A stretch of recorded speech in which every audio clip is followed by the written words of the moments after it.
नमस्कार।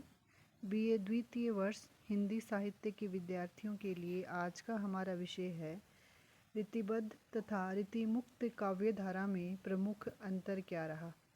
इससे पूर्व के कई व्याख्यान जो कि रीतिकाल पर आधारित थे, उसमें हमने रीतिकाल की प्रमुख विशेषताएं, रीतिकाल की प्रमुख काव्यधाराएं, रीतिकाल के प्रमुख कवि एवं उनकी काव्य प्रवृत्तियाँ क्या रही, उनका अध्ययन कर चुके हैं।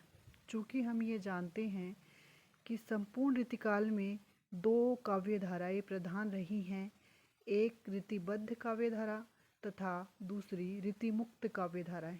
दोनों ही काव्यधाराएं मुख्य रही हैं। इसके साथ साथ दोनों ही काव्यधारा एक दूसरे के विपरीत भी रही हैं।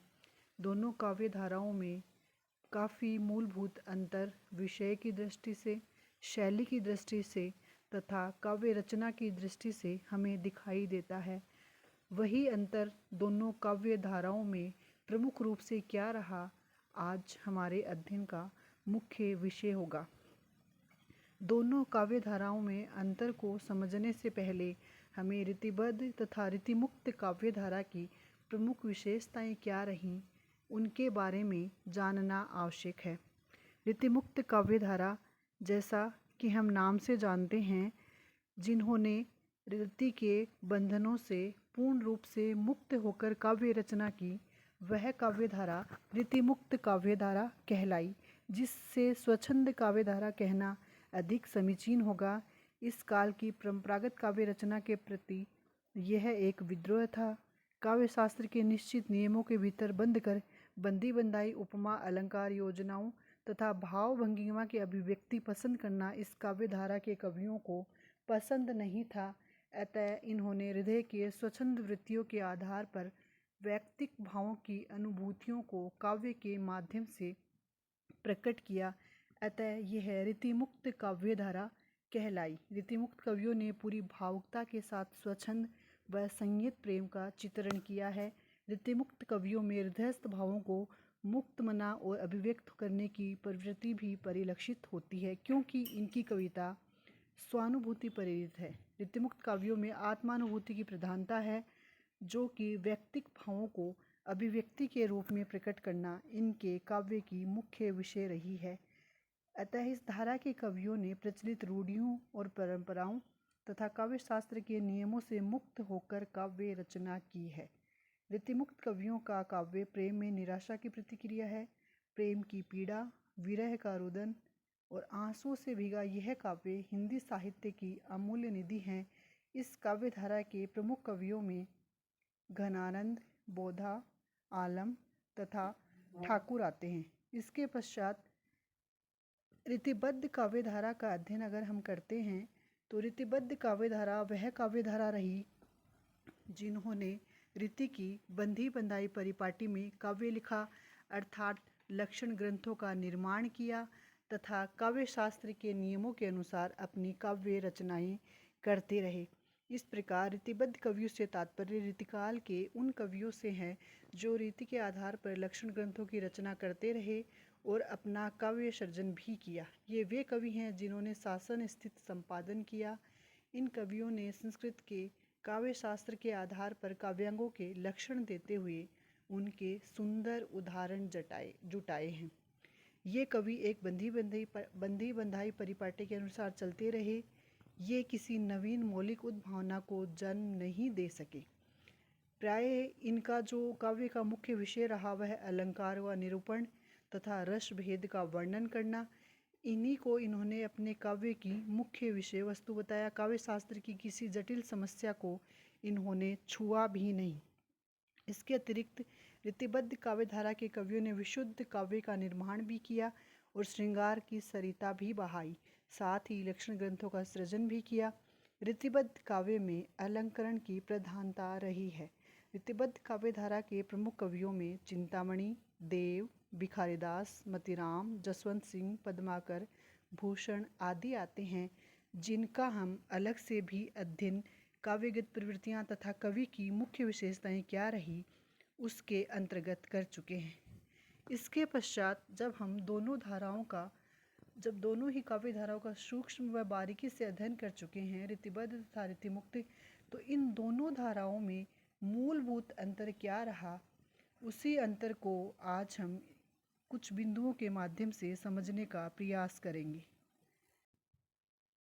इस प्रकार रीतिबद्ध तथा रीतिमुक्त दोनों ही काव्य धाराएं राजाश्रय में हमारे समक्ष सामने आती हैं, जिसमें कुछ समानताएं भी हैं, जैसे दोनों ही साहित्य राजाश्रित में होकर सामने आए, दोनों ही काव्य धाराओं ने मुक्तक काव्य लिखा, दोनों ने ही ब्रज भाषा का प्रयोग किया, दोनों ही काव्य धारा के कवियों ने नायिका भेद और नक्शिक का वर्णन किया, परंतु समानता कम रही हैं तथा असमानता इस काव्य धारा में ज़्यादा रही हैं, जो कि काव्य सृजन के दृष्टिकोण से सर्वाधिक असमानता या अंतर हमें दिखाई देता है। रीतिमुक्त और रीतिबद्ध कवियों ने जो काव्य सृजित किया उसके दृष्टिकोण में ही अंतर है। रीतिबद्ध कवियों ने पारंपरिक और प्राचीन सिद्धांत को अपनाया, जबकि रीतिमुक्त कवियों ने परंपरा को छोड़कर नई लीक पर कदम बढ़ाई। रीतिबद्ध कवियों के काव्य का आधार शास्त्रीय है और रीतिमुक्त कवियों के काव्य का आधार स्वच्छंद है। रीतिबद्ध कवि रीति, ध्वनि, वक्रोक्ति और अलंकारों की सीमाओं में बंधकर काव्य सृष्टि में लगे रहे, जबकि रीतिमुक्त कवियों ने अपने आप को और अपने काव्य को इन काव्य शास्त्र या काव्य शास्त्रीय आधारों से अलग रखा। इसके पश्चात दूसरा जो मूलभूत अंतर है वह है भावनात्मक अंतर। रीतिमुक्त कवियों ने अपने काव्य को अनुभूति प्रेरित माना। इन्होंने काव्य में भाव और कल्पना को अधिक स्थान दिया, न कि अलंकार और भाषा को। रीतिमुक्त काव्य के प्रमुख कवि घनानंद यह घोषणा करते हैं, लोग है लागी कवित बनावत, मोहि मेरे कवित बनावत। तो रीतिबद्ध शैली के लोग भूषण बिनानु विराजही कविता बनिता मित में विश्वास करते हैं। स्पष्ट है कि रीतिमुक्त काव्य में भाव अनुभूतियों की प्रधानता है, जबकि रीतिबद्ध काव्य में चमत्कार प्रदर्शन और कलात्मकता पर अधिक जोर है। दोनों की प्रेमानुभूति विषयक अंतर भी काव्य धारा में मुख्य अंतर रहा है। दोनों ही काव्य धाराओं के अंतर्गत प्रेमानुभूतिक विषयक अंतर हमें स्पष्ट रूप से दिखाई देता है जब हम दोनों धाराओं का अलग अलग अध्ययन करते हैं। रीतिमुक्त कवियों ने वैयक्तिक प्रेम को महत्व दिया है और अपने प्रेम को निजी सुख दुख से जोड़कर विविध अनुभूतियों से सशक्त करने का प्रस्तुत प्रयास किया है। इसके विपरीत रीतिबद्ध कवियों के प्रेम में सामाजिकता का पुट है। रीतिबद्ध काव्य प्रेम भावना की स्थिति में भी शास्त्रीय परिपाटी से जुड़ा रहा है। यही कारण है कि उन्होंने प्रेम मार्ग में सखी, सखा और दूती के माध्यम से प्रेमानुभूतियों को अभिव्यक्ति दी है। रीतिमुक्त कवियों ने अपने प्रेमानुभावों को बिना किसी माध्यम के ही प्रस्तुत कर दिया है। इसके अतिरिक्त इस दोनों काव्य धाराओं में जो अंतर है वह है सौंदर्य भावना विषयक अंतर। रीतिमुक्त कवियों ने बाह्य सौंदर्य के अलावा आंतरिक सौंदर्य और मानसिक सौंदर्य का चित्रण भी किया है, जबकि रीतिबद्ध कवियों ने ऐसा नहीं किया है। रीतिबद्ध कवि सामाजिक धरातल पर और रीतिमुक्त कवि व्यक्तिक धरातल पर सौंदर्य की खोज करते रहे हैं। परिणाम स्वरूप रीतिबद्ध कवियों की दृष्टि राज दरबार की चकाचौंध पर टिकी रही और रीतिमुक्त कवियों की दृष्टि एकांत में जीवन खोजती रही। इसके अतिरिक्त प्रकृति वर्णन विषयक अंतर भी दोनों काव्य धाराओं में रहा है। रीतिबद्ध के प्रमुख कवि जो रहे हैं या रीतिबद्ध काव्य धारा के कवियों में प्रकृति वर्णन अल्प मात्रा में हुआ है, जबकि रीतिमुक्त कवि प्रकृति के माध्यम से ही अपनी अनुभूति को प्रकट करते हैं। दोनों काव्य धाराओं में शिल्प की दृष्टि से या शैल्पिक दृष्टि से भी पर्याप्त अंतर रहा है। रीतिबद्ध और रीतिमुक्त काव्य के शिल्प में जो अंतर है वह अंतर यह है कि रीतिबद्ध कवियों का प्रमुख उद्देश्य कला प्रदर्शन था, जिसके लिए वे किसी भी भाव को कम कर सकते थे। इसके अतिरिक्त रीतिमुक्त काव्य धारा के प्रमुख कवियों का उद्देश्य कविता करना न होकर अपने भावों को अभिव्यक्त करना था, जिसका माध्यम उन्होंने कविता को बनाया। अतः इन शुद्ध भावों के साथ अपनी कविता की रचना की। इसके अतिरिक्त इन दोनों काव्य धाराओं में स्वच्छंदता और पराधीनता का भी अंतर है। रीतिबद्ध कवि मनमोजी नहीं थे, वे शास्त्रीय नियमों, परंपरागत आदर्शों और चमत्कारों की श्रृंखला में जकड़े हुए थे। इसके विपरीत रीतिमुक्त कवि इन सब से मुक्त थे और ये अपने कवित्व से निर्मित थे। रीतिबद्ध कवियों की भांति इनका व्यक्तित्व कविता से अलग थलग नहीं रहता था, बल्कि कविता में ही एकाकार हो जाया करता था, इनके काव्य में ही तल्लीन हो जाता था। उपयुक्त सभी आधारों के या उपयुक्त सभी विशेषताओं के बाद हम ये कह सकते हैं कि हिंदी साहित्य का रीतिकार रीतिबद्ध और रीतिमुक्त जैसी दो धाराओं में बंटकर सामने आया।